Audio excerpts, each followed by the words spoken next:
नमस्ते नमस्कार मेरे प्यारे बच्चों, मैं विक्रम कुमार अपने YouTube चैनल वीडियो प्रिंटर में आप सभी का हार्दिक अभिनंदन करता हूं। लो मैं आ गया हूं मानव जनन चैप्टर 3 लेके, और ये मैं YouTube पे तीसरी बार पढ़ा रहा हूं। ठीक है, तीसरी बार पढ़ा रहा हूं। ठीक है, अब देखिएगा ये क्वेश्चन से एग्जाम में पक्का का पक्का छपेगा। ठीक है, चलिए देख लिए आप लोग, थंबनेल तो देख लिए होंगे। मानव जनन कौन सा है? मानव जनन। ठीक है, अब देखिए पहला क्वेश्चन देखते हैं क्या है। देखिए पहला क्वेश्चन क्या है, ये देखिए, मनुष्य में स्त्री जनन तंत्र का स्वच्छ समुचित तथा नामांकित चित्र बनाइए। इसके विभिन्न अंगों के अवयवों के बारे में लिखना है। जो मादा जनन तंत्र है, मादा जनन अंग या तंत्र बोले, उसका नामांकित चित्र बनाना है और उनके प्रमुख भागों को वर्णन करना है। ठीक है, देखिए क्या है इससे। पहला नंबर क्या है, देखिए अंडाशय। क्या है? अंडाशय, ओवरी। देखिए ये अंडजनन अंडाणु निर्मित करता है। ठीक है, पहला पॉइंट याद रखिएगा। ठीक है, दूसरा क्या है? डिवाइन, इसे बोलते हैं फ्लोपियन नलिका। ठीक है, देखिए ये निषेचन में सहायता होता है। क्या करता है? निषेचन में सहायता करता है। तीसरा क्या है? गर्भाशय। क्या है? गर्भाशय, ये बच्चों को जन्म तथा भ्रूण के विकास के लिए सहायता प्रदान करता है। ठीक है, डिवाइन को फ्लोपियन नलिका भी कहते हैं। चौथा क्या है? योनि। क्या है? चौथा क्या है? योनि है। ठीक है, देखिए योनि क्या है? ठीक है, योनि है। ठीक है, देखिए यह मादा का मुख्य मैथुन अंग। क्या है? मादा का मुख्य मैथुन, जिसे बोलते हैं सर्विस बोला जाता है। सर्विस है, ठीक है, मुख्य सर्विस अंग है। ठीक है, देखिए यह मैथुन के दौरान वीर्य को प्राप्त करता है। जो योनि है क्या है? मैथुन क्रिया में क्या होता है? वीर्य को प्राप्त करता है। ठीक है, यह बच्चे को जन्म में भी सहायता करता है। ठीक है, इसका आप लोग स्क्रीनशॉट ले लीजिए। ठीक है, चित्र लगाने के लिए भूल गए हैं, थोड़ा सा एडजस्ट कर लीजिए। ठीक है, दूसरा क्वेश्चन क्या है? मासिक चक्र। क्या है? मासिक चक्र से आप क्या समझते हैं? ठीक है, देखिए क्या है मासिक चक्र से क्या है? इसके किसी महिला में मासिक चक्र के दौरान हुए विभिन्न परिवर्तनों का वर्णन अथवा मासिक चक्र का वर्णन करें।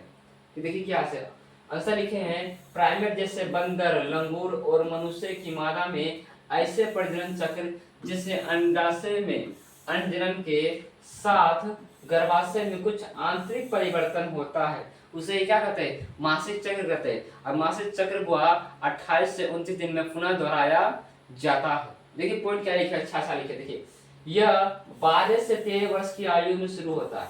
ठीक है, आपसे पूछेगा जो महिला का मासिक चक्र कब शुरू होता है?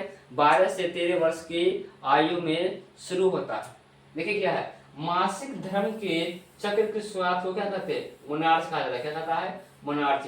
ये देखिए फैक्ट टू फैक्ट है, इसे बोलते हैं पॉइंट टू पॉइंट है, जैसे आपको ऑब्जेक्टिव में काम आने वाला है। देखिए मासिक धर्म चक्र के बंद होने को मोनार्च कहा जाता है, मेनोपॉज कहा जाता है, मेनोपॉज कहा जाता है। ये भी ऑब्जेक्टिव है, याद कर लीजिए। जैसे देखिए मासिक धर्म चक्र 45 से 50 वर्ष की आयु में बंद हो जाता है।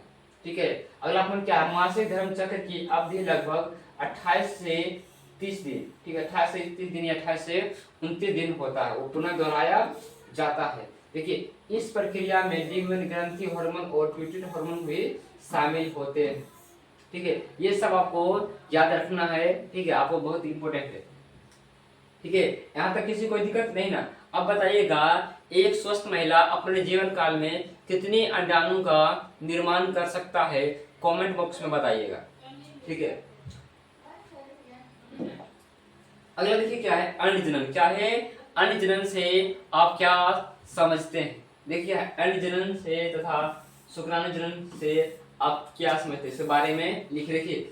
शुक्राणुजनन याद रखिएगा, शुक्राणुओं के निर्माण की प्रक्रिया क्या कहते हैं? शुक्राणुजनन कहते हैं। और अंडाणु के निर्माण की प्रक्रिया क्या कहते हैं? अंडाणुजनन कहते हैं। शुक्राणु हमेशा पुरुष में पाया जाता है, अंडाणु हमेशा मादा में पाया जाता है। अब मादा में एक जोड़ी अंडाणु का निर्माण होता है। ठीक है, देखिए क्या है? शुक्राणु, शुक्राणुजनन, शुक्राणु के निर्माण की को क्या कहते हैं? शुक्राणुजनन कहा जाता है। ये योजना के बाद वृषण में होता है। इसमें शुक्राणुजनन से 4 अगुणित शुक्राणु बनते हैं। ठीक है, शुक्राणुजनन से कितने अगुणित शुक्राणु बनते हैं? 4 बनते हैं। ठीक है, देखिए अगला क्या है? अंडजनन।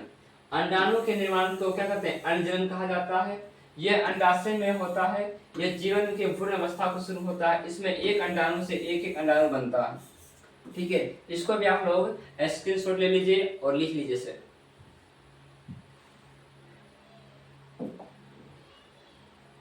अगला देखिए क्वेश्चन क्या है, शुक्राणु। क्या है शुक्राणु? ठीक है, शुक्राणु के मध्य भाग में क्या पाया जाता है? ठीक है, शुक्राणु के मध्य भाग में ये पाया जाता है माइटोकॉन्ड्रिया। क्या पाया जाता है? माइटोकॉन्ड्रिया पाया जाता है। ये सब क्या ऑब्जेक्टिव पूछेगा और लघु उत्तरीय क्वेश्चन में पूछेगा। ठीक है, इसका भी आप लोग स्क्रीनशॉट ले लीजिए। ठीक देखिए, आरोपण से किसे कहते हैं? आरोपण किसे कहते हैं और ये क्रिया कब प्रारंभ होती है? ठीक है, ये क्रिया कब प्रारंभ होती है? आपको इस वीडियो से कुछ भी सीखने को मिलता है तो थोड़ा सा शेयर, लाइक एंड सब्सक्राइब करें और अपना कमेंट बॉक्स प्यार दिखाइए। ठीक है, कमेंट बॉक्स में क्या अपना लोग प्यार दिखाइए। ठीक देखिए, आरोपण किसे कहते हैं? देखिए, ऐसी प्रक्रिया जिसमें विकासशील भ्रूण गर्भाशय के एंडोमेट्रियम दीवार से जुड़ा होता है उसे आरोपण कहा जाता है। देखिए, यह निषेचन के 6 से 7 दिन के बाद होता है। यह तब होता है जब भ्रूण ब्लोस्टोसिस अवस्था में होती है। ठीक है, और यह विकासशील भ्रूण को ऊर्जा की आवश्यकता होती है वो पूरा करने के लिए होता है। ठीक है, यह आमतौर पर निषेचन के 6 से 7 दिन के बाद शुरू होता है। ठीक है, इसको देखिए, ये थोड़ा सा क्वेश्चन थोड़ा सा लगने लेंदी लग रहा है। ठीक है, आपको समझने थोड़ा दिक्कत होगा, लेकिन ये क्वेश्चन सबसे इजी है। ठीक है, सबसे इजी है। एक बार आप लोग स्क्रीनशॉट ले लीजिए और इसको नोट कर लीजिए।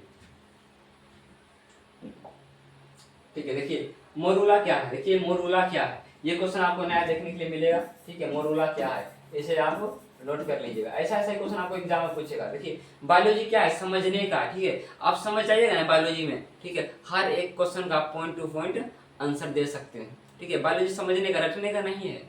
ठीक है, रटने का नहीं है।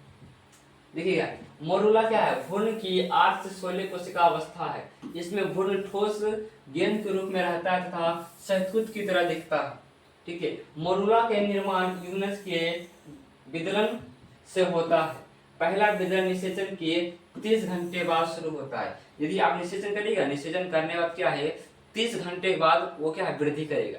ठीक है, वृद्धि करेगा, यही कहना चाह रहा था। ठीक है, भ्रूण वृद्धि करता है। ठीक है, आप देखिएगा आज का लास्ट क्वेश्चन है। ठीक है, प्रसव से क्या समझते हैं? प्रसव क्या, डिलीवरी क्या होता है? डिलीवरी। ठीक है, डिलीवरी क्या समझते हैं? देखिए प्रसव, ठीक है, देखिए ऐसी प्रक्रिया जिसके माध्यम से गर्भकाल पूर्ण होने के बाद पूरी तरह से विकसित भ्रूण को मां के गर्भाशय से बाहर निकाला जाता है, प्रसव कहलाता है। ठीक है, पूरी तरह से विकसित भ्रूण और प्लेसेंटा मिलकर प्रसव को उत्सर्जित करते हैं। ठीक है, उत्तेजित करते हैं। प्रसव के 2 हार्मोन द्वारा नियंत्रित किया जा सकता है। ठीक है, जब प्रसव होता है ना, ठीक डिलीवरी होता है, ठीक है, क्या 2 हार्मोन से नियंत्रण करता है। पहला क्या है? ऑक्सीटोसिन। क्या है? ऑक्सीटोसिन मायोमेटिक्स के शक्ति के संकुचन का कारण बनाता है। ठीक है, यदि क्या है शिशु को, ठीक है, आसानी से निकालने ऑक्सीटोसिन हार्मोन रहेगा, क्या संकुचन अच्छा होगा, दर्द की राहत मिलेगा थोड़ा सा। ठीक है, अगला क्या है? रिलैक्सिन है। क्या है? रिलैक्सिन सार्वजनिक सिम्प्सिस को सिर्थस के और गर्भाशय की जीवा को फ्लोपियन श्रेणी को चौड़ा करता है। ठीक है, अब क्या है, उसके फैलाता है। जब शिशु जब निकलता है ना, उसको क्या है, फैलाने का कार्य करता है, जिससे शिशु आसानी से निकल सके। ठीक है, ये क्वेश्चन क्या है? प्रसव। ठीक है, प्रसव क्या है, इसको आप लोग लिख लीजिएगा और उम्मीद है आप लोग स्क्रीनशॉट ले लिए होंगे। ठीक है, आज के लिए इतना ही था। हंसते रहिए, मुस्कुराते रहिए, कमेंट बॉक्स में प्यार दिखाते रहिए।